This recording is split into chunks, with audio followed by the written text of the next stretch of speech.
Welcome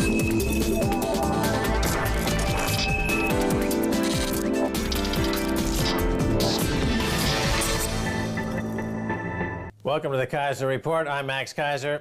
A man in the UK has been tasered by police after he allegedly burst into a Barclays bank branch with a makeshift flamethrower and threatened to burn the bank down to the ground after they had refused him an overdraft. I don't see the problem with this. After all, it worked for Wall Street, didn't it? The so-called credit crunch was effectively Wall Street being denied an overdraft. And what did they do in response? They sent former Goldman Sachs CEO Hank Paulson to Congress with a flamethrower and threatening to burn the place down unless they extended Wall Street trillions in new untraceable credit. And last week, Ben Bernanke promised to extend their overdraft by $85 billion per month. So what's wrong with a little bit of trickle-down flamethrowing? Stacy. Max, I don't see the problem here. Why was this dude tased? Don't tase me, bro. Yeah, why was he tased? He's just doing what the other guys are doing. The problem is, on Wall Street, they have a saying, go big or stay home. He shouldn't have gone into the bank with a flamethrower asking for an overdraft extension. He should have gone into the bank asking to have the bank given to him as a present for being such a nice guy and having a grenade, a flamethrower, and a few other little niceties in his bag of tricks. Yeah, well, in fact, it's very similar to the situation with Hank Paulson going to Congress, because remember at first when he went in with the flamethrower, it was rejected, and then what happened? They threatened to burn the whole, they threatened to commit suicide with the whole banking system, and this guy also did that. He threatened to, after the flamethrower didn't work, he threatened to ignite himself. So the article is, man who had been refused overdraft extension is tasered by armed police after bursting into bank with a homemade flamethrower. Now, the interesting thing is, it's, of course, the UK, where they're a little bit more stiff upper-lipped about things. Jackie Clover, who runs the Clover Tea Rooms opposite the bank, said, quote, "We heard that he had got upset as he had been turned down for an overdraft extension.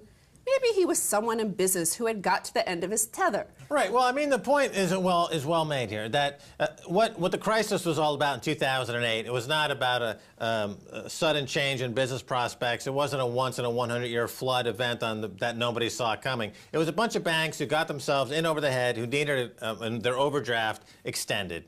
Hank Paulson, and you're right, he did. They threatened martial law in America, if you recall, and also Wall Street, which means Goldman and J.P. Morgan, crashed the market the day after they refused their overdraft protection. So they use this, what I call financial terrorism, and I see more and more people are using this term to describe accurately people like Hank Paulson as a jihadi who is willing to blow himself up for his cause of market fundamentalism, and I'm glad to see that is catching on. So Jackie Clover hypothesizes that perhaps he was just at the end of his tether. So I'm going to look at some reasons in the headlines that follow that he might have been at the end of his tether. Well, perhaps his home was earning more than himself. Houses beating households, London edition. The average house in the capital is now earning as much as its occupants. With the average London house costing £438,000, the capital gain was worth £38,729. By comparison, the average London household had a post-tax income of £38,688 in 2011, the last year for which the ONS has statistics. So that, Max, is £4.42 per hour, every single hour of every single day. Right, so the house prices are appreciating at a rate faster than income. Now, the Bank of England under Mark Carney says there's no inflation because they don't include house prices when they calculate inflation. They include things like electronic equipment where the value is constantly plunging due to advances in computer processing unit, CPU technology.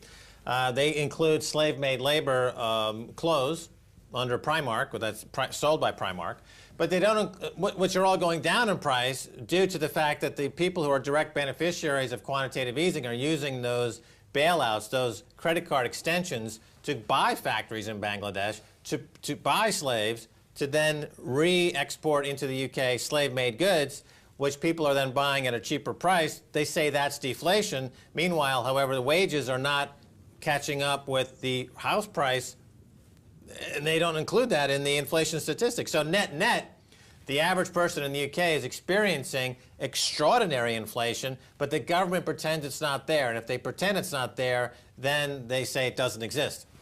Well, it's also a way that they could possibly manipulate in a hedonic adjustment sort of way the GDP figures for the nation. So if their own population of human beings with, sentient beings, if they're not earning income, then they could just start including houses in the overall GDP in terms of workers and employment picture. So the average house is gaining by 110 pounds a day here. The average person in London is earning 90 pounds a day. Right. No, well, GDP, of course, when they calculate GDP, this is inclusive of the output of the nation, which includes, in many ways, what's going on in the housing market. So they say that the GDP is rising. However, when it goes to looking at individual workers and their wages, they say, well, there's no way we can pay you more because we see, in fact, deflation. So when workers are experiencing deflation, by definition, by the government, therefore they don't get any kind of increase in wages because it's deflation. However, bankers on Wall Street get huge bonuses because house prices are moving up, and that's, of course, causing GDP growth. They're causing the nation's wealth to expand, so they get a bonus. But so for them, there is inflation. But for the average person, they don't get any kind of cost of living adjustment, the so-called COLA, because it's deflation because the house price is not included in the CPI number. So this is what we call apartheid. If you're poor and you work for a living, or anyone who's working for a living, not just poor people, anyone on a wage is considered to be on one side of the apartheid wall. They live in Gaza. And then everyone else lives in frickin' Tel Aviv. Everything's great for them. They're benefiting mightily from it all. So you have this extraordinary bifurcation of society using financial statistics instead of just an actual physical wall and guns.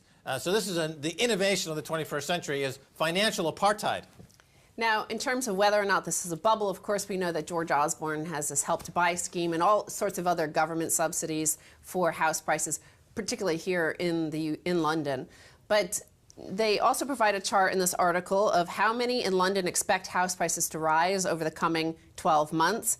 And it goes back to February 2009 on the left up to present day. So as you see, it's soaring. People think house prices, 90% think definitely house prices are rising. House prices are rising because of George Osborne's Ponzi scheme, as we've discussed it on this show. But when you have house prices rising at a rate that's faster than underlying economic activity, then you've got distortions in the market that will result in either A, a crash in the gilt market, the bond market, B, a crash in the housing market, or C, social unrest.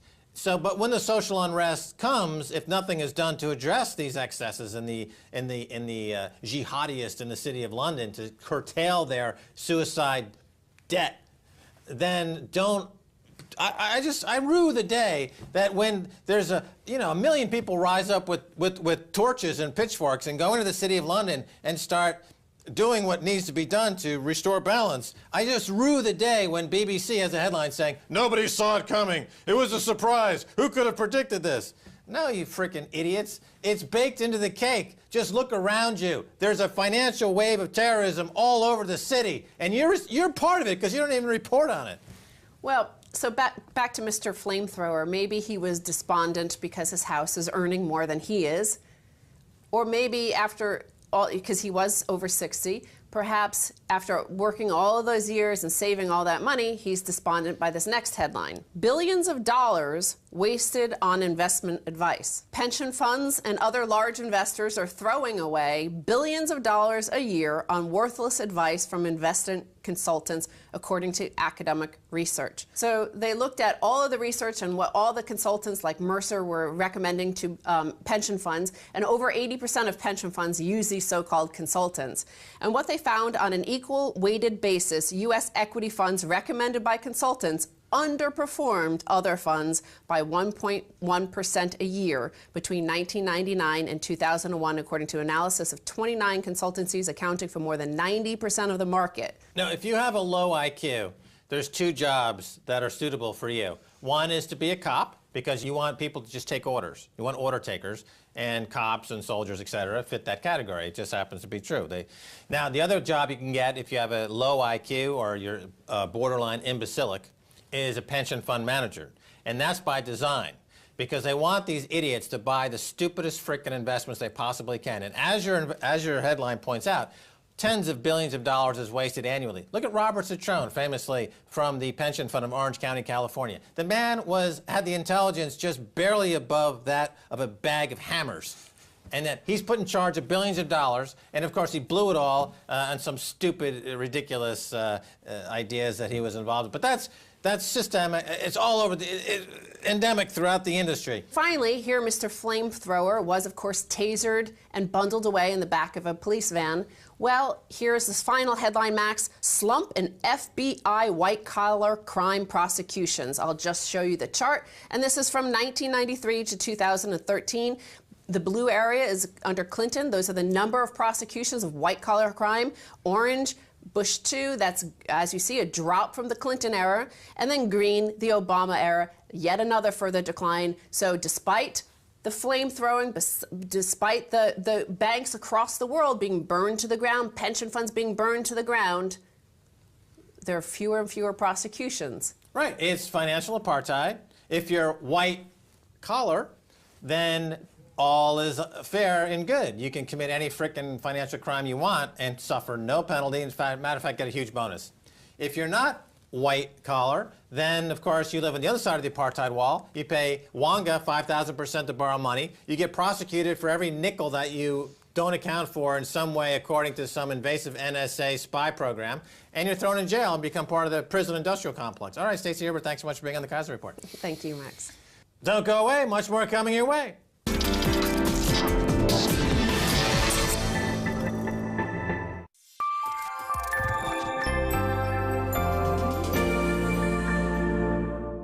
Does the media lead us or we lead the media? Privacy versus security. All right, your party, where's it going? The questions that no one is asking with the guests that you deserve answers from. It's all on politicking, only on RT.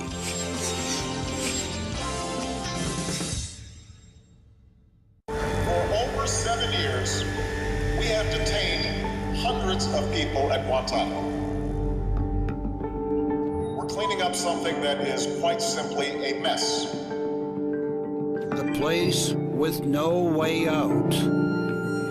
Clearly, they were just at the wrong place at the wrong time and sold to the U.S. or turned over to the U.S. for bounties. The soul that could be buried alive was saved with great effort. They wanted to turn me into a terrorist. They wanted me to admit that I was a member of Al-Qaeda and the Taliban and that I fought with them. At that time, I didn't even know what Al-Qaeda is. Nevertheless, there are people brave enough to start a fight.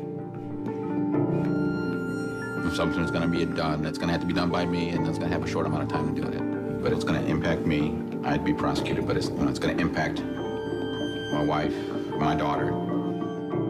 The Guantanamo Trap on RT.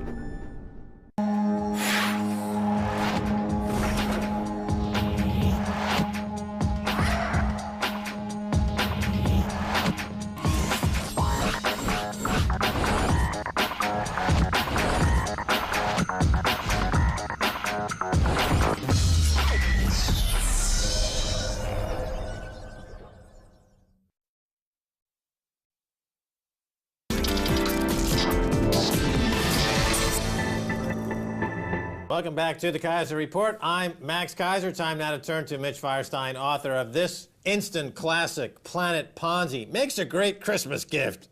Mitch, welcome back to the Keiser Report. Fantastic to be here, Max. All right, Mitch, you have charts, and as always, and this is the Fed's balance sheet chart. Tell us about it. Warren Buffett says the Fed is the greatest hedge fund in history. Is this what the chart is telling us? I don't know if I would call them a hedge fund, but Mr. Buffett has certainly profited off the backs of everybody else because he has a heads up as to what the Fed is going to do pretty much because they're in constant Why communication. wouldn't you call it a hedge fund? Well, I think they have deep pockets. In other words, they've got printing presses. And they're buying securities. They buy in securities in the open market. They buy stocks. They buy and sell gold. They buy and sell bonds. And they're trying to make money, just like a hedge fund. And they're 60-to-1 leveraged. How is that different than Deutsche Bank? Yeah, How is that different than Goldman Sachs? It's just bigger version of the same nonsense. But there's only one problem with that, Max. You're right in one aspect, but they're only buying. So it's the giant Roach Motel. There's a big welcome sign for these toxic assets and for treasury bonds, but there is no way out. And I don't think they realize that yet. But they're also. If you look at the I'm sorry to interject here, Mitch, but they're also. We know that in banks like J.P. Morgan, they are actively selling gold and silver. That's right, because that's a sell. But it's the end of it's the end of the fiat scam or the big Ponzi scheme until they cannot suppress the prices of physical silver and physical gold. When that stops, that's the end of the game. Now, if you go around the world and you look at what's going on, real estate and asset bubbles have festered to the point of almost ready to implode. Now, I don't know when that's going to happen. I'm not a bright enough guy. But when you keep printing and printing and printing and printing. Now, the ECB, latest was Draghi said he's going to come out with another $1 trillion LTRO. Zero collateral. I mean, the collateral that they're accepting is Spanish subprime. You can go on the ECB's website and have a look. Some of that collateral is pretty scary. It's worse than American subprime. Let's talk about what that means. The ECB, European Central Bank. Correct. They're the last, really, of the majors to expand their balance sheet. You had Japan's been doing it for decades. The Federal Reserve Bank in America went from 800 billion to over 3 or 4 trillion. Same thing in Bank of England. They've expanded their balance sheet by 400 or 500% over the past 5 years. They're going to continue to do so. But the ECB was the last into this. They're now expanding their balance sheet. The idea is that they'll take all the toxic debt. They'll take all the bad bets that were made by bankers in America and Europe, and they'll swap it for fresh treasury bills. And they won't reform in any way. They won't curtail the leverage in any way. They threatened to commit suicide with the whole banking system. And this guy also did that. He threatened to, after the flamethrower didn't work, he threatened to ignite himself. So the article is, man who had been refused overdraft extension is tasered by armed police after bursting into bank with a homemade flamethrower. Now, the interesting thing is, it's, of course, the UK, where they're a little bit more stiff upper-lipped about things. Jackie Clover, who runs the Clover... Go big or stay home. He shouldn't have gone into the bank with a flamethrower asking for an overdraft extension. He should have gone into the bank asking to have the bank given to him as a present for being such a nice guy and having a grenade, a flamethrower, and a few other little niceties in his bag of tricks. Yeah, well, in fact, it's very similar to the situation with Hank Paulson going to Congress, because remember at first when he went in with the flamethrower, it was rejected, and then what happened? They threatened to burn the whole... Trillions in new untraceable credit. And last week, Ben Bernanke promised to extend their overdraft by $85 billion per month. So what's wrong with a little bit of trickle-down flamethrowing? Stacy? Max, I don't see the problem here. Why was this dude tased? Don't tase me, bro. Yeah, why was he tased? He's just doing what the other guys are doing. The problem is, on Wall Street, they have a saying.